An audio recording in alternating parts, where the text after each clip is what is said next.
Hello everybody, welcome back to my channel. मेरे में हीरस बेटा, इसमें मैं क्वेश्चन आपको कराने वाली हूँ केमिस्ट्री के। और ये क्वेश्चन आपके some basic concept of chemistry के हैं। तो पहला क्वेश्चन देख लीजिए, which of the following is an example of physical change. तो which of the following is an example of physical change, क्या एग्जाम्पल क्या है वो आपको बताना है। निम्नलिखित में से कौन सा भौतिक परिवर्तन का एक उदाहरण है। तो लोहे में जंग लगना, या फिर कागज का जलना, या फिर बर्फ का पिघलना, या फिर भोजन का पाचन, कौन सा है जो फिजिकल चेंज का एग्जाम्पल है, आपको ये बताना है। तो इसका आंसर क्या हो जाएगा बेटा, जरा सोच के बताइए। और नेक्स्ट क्वेश्चन हम पढ़ लेते हैं। नेक्स्ट क्वेश्चन है आपका, what is the chemical symbol for sodium. Sodium का केमिकल जो सिंबल होगा वो क्या होगा। तो सोडियम का रासायनिक प्रतीक क्या है वो आपको बताना है। तो ये सभी को पता होगा, बहुत ही मतलब ये क्वेश्चन इस टाइप के हैं कि जैसे छोटे छोटे बच्चे होते हैं ना, हाई स्कूल के बच्चे होते हैं, उनके लिए अगर दिया जाए तो बच्चे बता सकते हैं आराम से। ठीक है, तो आपका क्वेश्चन क्या हो जाएगा, आपका पहले का जो आंसर हो जाएगा बेटा वो हो जाएगा आपका सी आंसर, कि बर्फ़ का पिघलना एक भौतिक परिवर्तन है। और यहाँ पे क्या हो जाएगा, बर्फ़ का पिघलना कहाँ है, मेल्टिंग ऑफ आइस, ये आपका आंसर हो जाएगा। सेकंड में आपको सभी को पता है बी ऑप्शन सही हो जाएगा, सोडियम। ठीक है, नेक्स्ट क्वेश्चन देखिए, यहाँ पे सोडियम बी ऑप्शन सही हो जाएगा। नेक्स्ट वन देखिए, थर्ड आपसे कह रहे हैं, the atomic number of an element represent the number of. जो एटॉमिक नंबर होता है एक एलिमेंट का, वो क्या रिप्रेजेंट करता है, कौन से नंबर को रिप्रेजेंट करता है, आपको ये पूछ रहा है। किसी तत्व की परमाणु संख्या नाभिक में डैश की संख्या को दर्शाती है। तो किसकी संख्या दर्शाती है, वो हमारा प्रोटोन की संख्या को दर्शाती है। Proton of the nucleus, protons in the nucleus. ठीक है, नेक्स्ट क्वेश्चन देखिए, फोर्थ आपसे कह रहे हैं कि what is the name of the bond formed by the sharing of electrons. जब हम इलेक्ट्रॉन्स को शेयर करते हैं तो कौन सा बॉन्ड का फॉर्मेशन होता है, उस बॉन्ड को क्या कहते हैं। ठीक है, इलेक्ट्रॉनों के साझाकरण से बनने वाले बंध का क्या नाम है वो हमसे पूछ रहा है। तो क्या है वो, हमारा सहसंयोजक बंध कहलाता है, हिंदी में सहसंयोजक बंध कहलाता है, और इंग्लिश में कोवलेंट बॉन्ड कहते हैं उसको। ठीक है, नेक्स्ट क्वेश्चन देखिए, फिफ्थ आपसे कह रहे हैं कि which of the following is a strong acid. Strong acid कौन सा है वो आपसे पूछ रहे हैं। एसिटिक एसिड होता है, हाइड्रोक्लोरिक एसिड होता है, कार्बोनिक एसिड होता है, या फिर सिट्रिक एसिड होता है। तो स्ट्रॉन्ग एसिड क्या है हमारा, हाइड्रोक्लोरिक एसिड। हाइड्रोक्लोरिक एसिड आपको बेटा कहाँ मिलेगा, आपके जो पेट होता है, स्टमक होता है, उसमें भी आपको हाइड्रोक्लोरिक एसिड मिलता है। और इसका जो सिंबल है वो HCl है, इसको हम हाइड्रोक्लोरिक एसिड के नाम से जानते हैं। अगर आपको ऐसे पूछ ले, ऐसे आपको ऑप्शन दे दे कि एसिटिक एसिड का फॉर्मूला दे दे और HCl का फॉर्मूला, तो आप HCl टिक करना। ठीक है, तो प्रबल अम्ल कौन सा है वो आपसे पूछ रहा था, तो वो HCl होता है हमारा। नेक्स्ट वन देखिए, सिक्स आपसे कह रहे हैं कि what is the formula for glucose. Glucose के लिए फॉर्मूला कौन सा होता है वो आपसे पूछ रहे हैं, कि ग्लूकोज का सूत्र क्या है। तो C6H12O6 सबको पता है इसका आंसर, तो बी आपका आंसर सही हो जाएगा। ठीक है, बी आपका ऑप्शन सही हो जाएगा। नेक्स्ट क्वेश्चन देखिए, सेवेंथ आपसे कह रहे हैं कि what is the process by which plants make their own food. जो वह प्रक्रिया का नाम बताइए जिससे पौधे अपना खुद का भोजन स्वयं बनाते हैं। तो वो क्या होती है, प्रकाश संश्लेषण। ठीक है, फोटोसिंथेसिस होती है वो। नेक्स्ट क्वेश्चन देखिए, कह रहे हैं एट्थ आपसे कह रहे हैं कि which gas is most abundant in the earth atmosphere. इनमें से कौन सी गैस है जो पृथ्वी के वायुमंडल में कौन सी गैस सबसे अधिक मात्रा में पाई जाती है। तो वो कौन सी है आपको बताना है। इसका आंसर हो जाएगा आपका नाइट्रोजन। सबसे अधिक मात्रा में नाइट्रोजन हमें मिलती है, लगभग 71% के लगभग। ठीक है, नेक्स्ट क्वेश्चन देखिए, नाइन आपसे कह रहे हैं कि what is the pH of the pure water. Pure water का pH क्या होता है वो आपको बताना है। तो नाइन का आप XYZ आप आंसर करेंगे और करना ही करना है आपको आंसर। नेक्स्ट क्वेश्चन देखिए, टेंथ कह रहे हैं what is the name of the positively charge ions.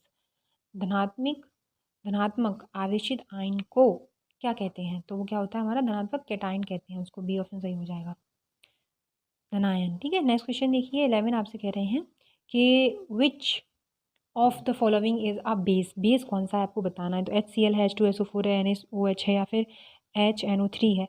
तो इनमें से आपको क्षार बताना है कि क्षार कौन सा है इसमें। ठीक है, तो क्षार क्या हो जाएगा आपका, सी हो जाएगा, NaOH। ठीक है, नेक्स्ट क्वेश्चन देखिए, नेक्स्ट क्वेश्चन आपका 12 आपसे कह रहे हैं कि what is the process of heating a metal और to extract the metal called. तो धातु निकालने के लिए धातु अयस्कों को गर्म करने की प्रक्रिया को कहते हैं, क्या कहते हैं आपसे पूछ रहे हैं। तो वो हमारा आंसर हो जाएगा सी, प्रगलन, मतलब सी, स्मेल्टिंग। ठीक है, नेक्स्ट क्वेश्चन देखिए, 13 आपसे कह रहे हैं कि which of the following is a halogen. Halogen कौन सा है वो आपको बताना है। तो इसमें हेलोजन आपका क्लोरीन है, जैसे आपने पढ़ा होगा हेलोजन की जो फैमिली है ये कहाँ की है, पी की फैमिली आते हैं हम, पी फैमिली में हम पढ़ते हैं। जो हेलोजन फैमिली में आते हैं, जो हमारे आपने पढ़े होंगे 13, 14, 16, 15, 18, ये सारे हमारे हेलोजन फैमिली में आते हैं। सॉरी, हेलोजन फैमिली नहीं, पी ब्लॉक के एलिमेंट है सारी। और हेलोजन फैमिली कौन सी होती है, जिसमें हमारे सारे क्या हैं, जैसे फ्लोरीन हो गया और आपका क्लोरीन हो गया, ब्रोमीन हो गया, ठीक है, आर्गन हो गया, ये सारी आपके हेलोजन फैमिली में आते हैं। तो हमारा क्लोरीन इसमें मुझे दिख रहा है कि ये हमारा क्लोरीन है, सी हो जाएगा इसका ऑप्शन सी, ठीक है।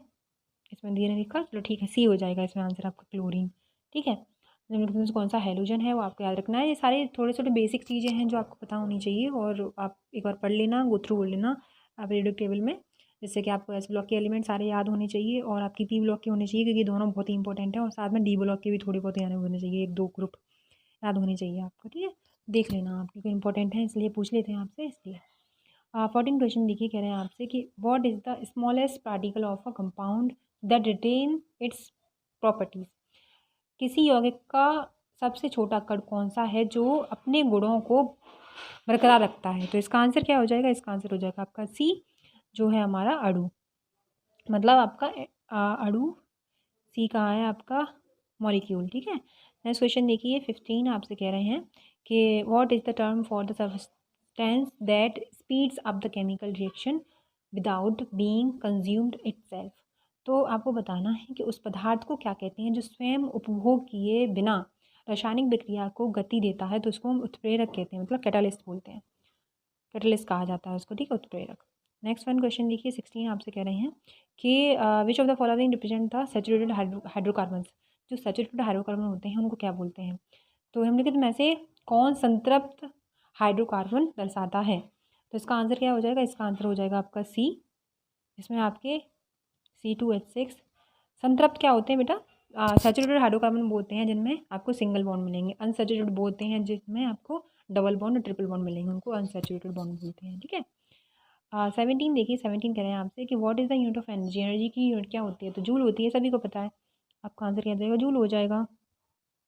18 देखिए, विच of the following is a polysaccharide. Polysaccharide क्या है आपको ये बताना है, तो सी ऑप्शन हो जाएगा, स्टार्च है पॉलीसेकेराइड हमारा, स्टार्च है पॉलीसेकेराइड, क्या है, स्टार्च है। नेक्स्ट क्वेश्चन देखिए, आपसे कह रहे हैं कि what is the name of negatively charge ion. Negatively charge ion को क्या कहते हैं, तो ऋणात्मक जो आवेशित आयन होती हैं उनका नाम क्या है, तो वो क्या होता है, ऋणायन होती हैं, वो एनायन बोलते हैं उनको, ठीक है, इंग्लिश में एनायन बोलते हैं, हिंदी में ऋणायन बोलते हैं।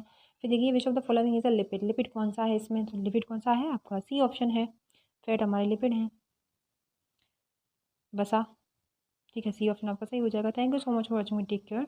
और आपको क्वेश्चन कैसे लगे प्लीज़ मुझे बताना। बाकी मैं आपको ऑल्टरनेटिव्स पे आपको फिजिक्स केमिस्ट्री दे रही हूँ, तो आप प्लीज़ उनको ध्यान से पढ़िए। और बस अगर आपको अच्छा लगे तो आप लाइक करो, नहीं लगता है तो मैं कोई आपसे ज़ोर ज़बरदस्ती नहीं कर रही हूँ कि आपको लाइक करना ही करना है। अगर आपको लगता है कि सही है क्वेश्चन, आपको हेल्प हो रही है इनसे पढ़ने में, तो आप लाइक करिए, जिससे कि और भी बच्चे हैं उनके तक ये वीडियो पहुँचे और वो उनको समझ पाएँ, देख पाएँ और पढ़ पाएँ, ठीक है। और बाकी एक और चीज़ आपसे कह रही हूँ कि जैसे कि यहाँ पे मैं आपको बता बिल्कुल ही फ्री पढ़ा रही हूँ, मेरा कोई भी वो नहीं है कि हाँ मुझे आपसे पैसे लेने हैं, ऐसा कुछ भी नहीं है, बिल्कुल फ्री पढ़ा रही हूँ आपके सारे सब्जेक्ट, ठीक है। अच्छा लगता है तो आप प्लीज़ एक लाइक तो दे ही सकते हैं ठीक है, तो बाय, टेक केयर।